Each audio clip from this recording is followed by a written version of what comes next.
Hi guys, it's me, Mr. Bertoch, your incredibly handsome and slightly sick science teacher. In this video, we are going to be learning about, I can't remember. Oh yeah, we're going to be learning about pollution.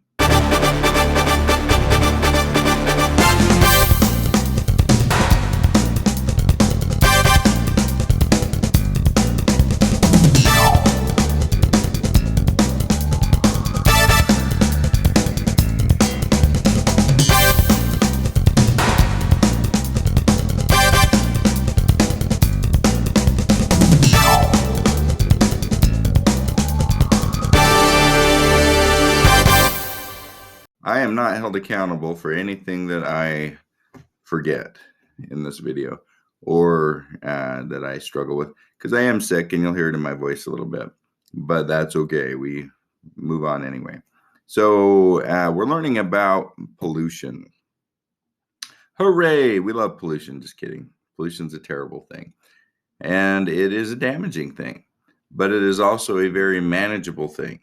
So humans like me, because I am in fact a human, in case you were uncertain, at least that's what my parents told me. Humans are always moving forward. We're trying to anyway. Sometimes we move back, but we're trying, and generally in the direction we're moving as a civilization is forward. And that's a good thing. That's a wonderful thing. New technologies and advancements make life better, right? We don't want to go back to when we all lived in huts or whatever, or in caves. It's more environmentally friendly perhaps, but lives were miserable-ish, more miserable. People died young and you got toothaches. Can you imagine getting a toothache in a time when there was no dentist to take care of it and you're just stuck with a toothache, right? Or your loved one gets cancer or something. So technology and advancement and improvement, these are good things, but they do come with challenges related to how our advancements impact the earth. And one of those is pollution.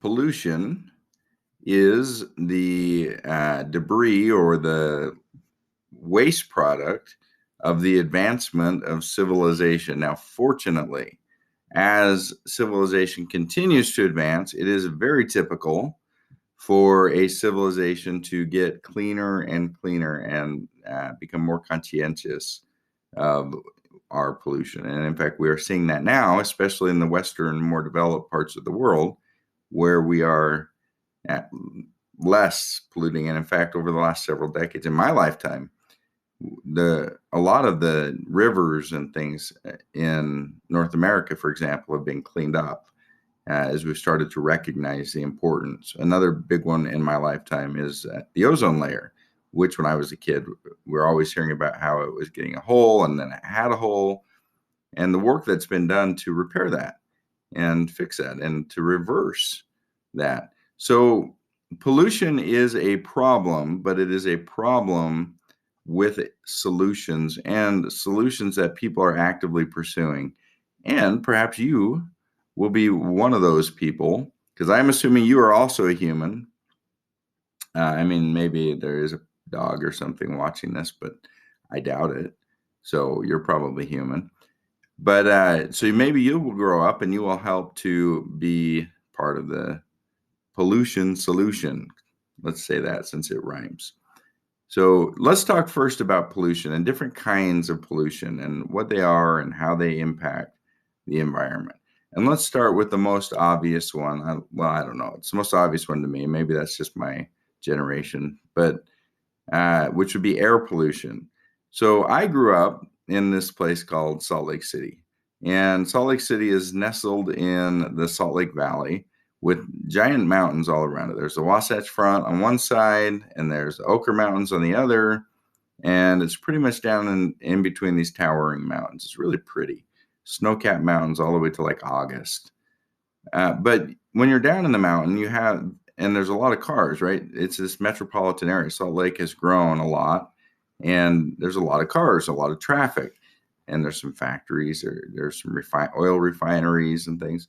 Well, where does that pollution go? It becomes trapped in the valley because it can't get over the top of these tall mountains. And so, especially in the winter, we get this thing called an inversion, and the air gets downright gross. Okay, I'm talking like thick and smoky for days at a time. And it's awful, and it looks awful, and it's depressing. And then I moved away. Now I live in a place called West Virginia, which has mountains, but they're really just hills. They call them mountains. And to people who live in West Virginia, and no offense, but they're not mountains, they're hills. But anyway, the pollution doesn't quite get so trapped here, but we still have pollution. There are factories and there are cars. All of this exhaust from cars and from factories and things is just released into the atmosphere, right? Becomes part of the air. Where does it go? What happens then? What effect, what impact do you think that has on people and life?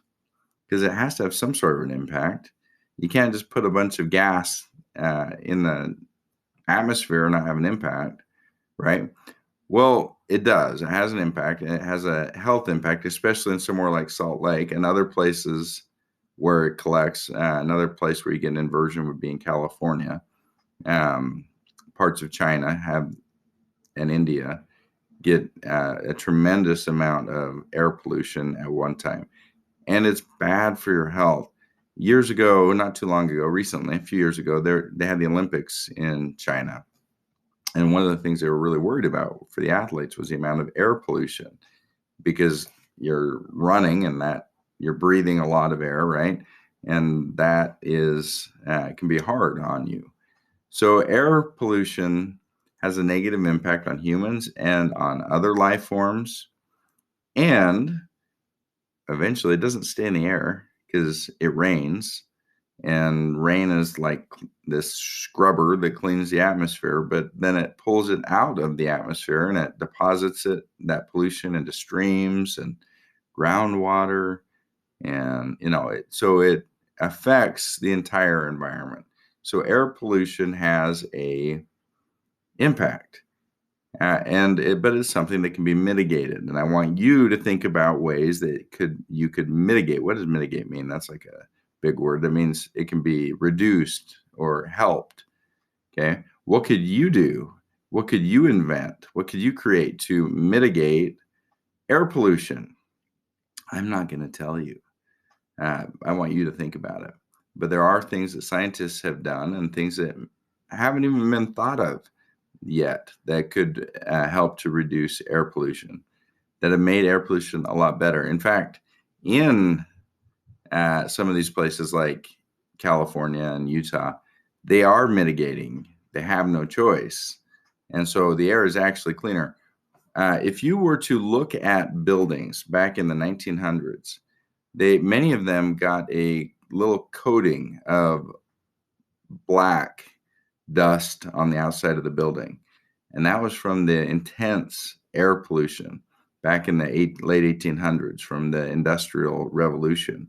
And now we don't. And so the air is actually much, much cleaner now than it was back in the late 1800s. So we're making progress, but we still have more progress to do. And you can think about solutions and contribute to cleaning up air pollution. Now let's talk about water pollution. Okay, and water pollution comes in a few different forms, but let's talk about chemicals first. So chemicals that go into the drain, like if you take some chemicals and pour them into the drain, where are they going? They have to go somewhere. They're going wherever the water goes, right? So you're creating pollution. Or if there's chemicals that spill into a river or are sometimes intentionally released into rivers or into the oceans or into lakes. If I take a drop of food coloring and I go bloop, and I make that noise because that's very important, bloop, and I drop the drop of food coloring into a cup or vessel of water of some sort, does the food coloring stay in that little drop? No. It diffuses, it spreads out, it fills the entire water. So if I put a little bit of pollution in a little part of a lake, is it just going to stay right there and like the rest of the lake's going to stay pristine and clean? No. It diffuses, it spreads through the entire lake. That's what water does. Okay, and air too. So it spreads out. And those chemicals can be very harmful. They can cause fish to get sick or die, or plants. They can disrupt the environment. And they can be really, really hard to clean out. Recent studies have found that our lakes and streams have significant amounts of just medicine from humans, because humans take medicine and then it comes back out of our bodies. You probably have seen that things you put in your body eventually come back out, without getting too graphic. And so those medicines end up in our water system and collect in our lakes. And so the poor fish are swimming around in like Tylenol and, all kinds of different medications that humans take. So water pollution has an impact. And like air pollution, it can be mitigated, to use that word again, through filtration and different things that we can do. And again, I'm going to let you think about how to mitigate that. But I will say we've made a lot of progress. So where I live now, I live in Charleston, West Virginia. I live right by this river called the Kanawha River. And not too far from me, there is a place that at one point was the chemical capital of the world. There's several chemical plants. Monsanto and several others have plants down there. And these chemical plants right on the river, literally, they're on an island in the river, polluted the heck out of the Kanawha River and made it so that life was virtually impossible. Well, all these decades later, a great effort has been made to clean up the river, and fish now thrive in the Kanawha River. And I wouldn't eat them, but it's more, but they're there and they're living, and there's plant life, and the river looks nice again. And so, mankind has realized, what, we're doing a bad thing here. We are destroying this area, this river, and we need to do a better job. And those chemical plants still operate, but now they operate better. They operate cleaner. And that is the progress that I talked about earlier. Okay. Another type of pollution is soil pollution. And when I say soil pollution, I mean like chemicals leaking into being absorbed by the soil. So if we talked about air pollution and how it can be, this atmosphere scrubs itself by rain, and that rain then falls onto the soil, and those pollutants go into and seep down into the soil. Or maybe there is an actual spillage of some sort. A tanker has a wreck on the freeway, and all the chemicals in it spills out into the soil. Or a factory doesn't do such a great job and they leak chemicals out into the soil. These are very difficult to clean up, almost really impossible to clean up unless you have to actually physically remove the soil and replace it with clean, fresh soil. Okay. Soil it's like kitty litter. It absorbs and it holds, and it will hold it for a long time. Those chemicals don't just dissipate or go away, a lot of them. So in order to clean the soil, you actually have to physically remove the soil and put new clean soil in. And that's quite an ordeal, very challenging to do. The last type of pollution I want to talk about is the easiest to clean up, but in some ways also the most, well, to a lot of wildlife, the most damaging. And that is garbage and debris. Garbage and debris isn't that hard to clean up. You can do a service project. Maybe you have done a service project. And if you have, good for you. Okay. Where you went and you got garbage, some friends, and you got some garbage bags, and you went and you picked up a bunch of garbage in a community or along a freeway or on a trail or something. and you hauled the garbage out. Well, that's really all it takes to pick up garbage. But garbage is harmful to a lot of animals because they don't know what that thing is. They're curious and they look at it and they get things stuck on their heads or whatever. A major problem that we have is plastic in the oceans, and that is a problem. Okay, and there are a lot of our plastics are finding their way into the ocean, and it is very damaging. And so, as humans, we need to find solutions, pollution solutions. The idea is not to stop progress. Progress is important. We don't want to go backwards. We don't want to live in tents or whatever, right? And die when we're 40 years old and have horrible toothaches and have no, I mean, all of these modern conveniences are awesome. I like being able to fly in an airplane and go on vacations and things. We don't want to go backwards, and we don't need to go backwards. Instead, the task is to figure out how to mitigate the pollutions, how to clean the air, how to clean the water, how to clean the soil, and make sure that we are being responsible in how we are progressing, and that we help lesser developed nations and parts of the world as they develop. They need to develop too, right? These other nations, they need to develop just like we have. Third world countries, they need energy and they need to have all the conveniences we have. And so we need to help them get there and help them get beyond the phase where they are polluting and help them to develop their own mitigating solutions, pollution solutions. So think about pollution solutions and what we as humans can do to mitigate these different types of pollution that we've talked about: air pollution, water pollution, soil pollution, and garbage and plastic.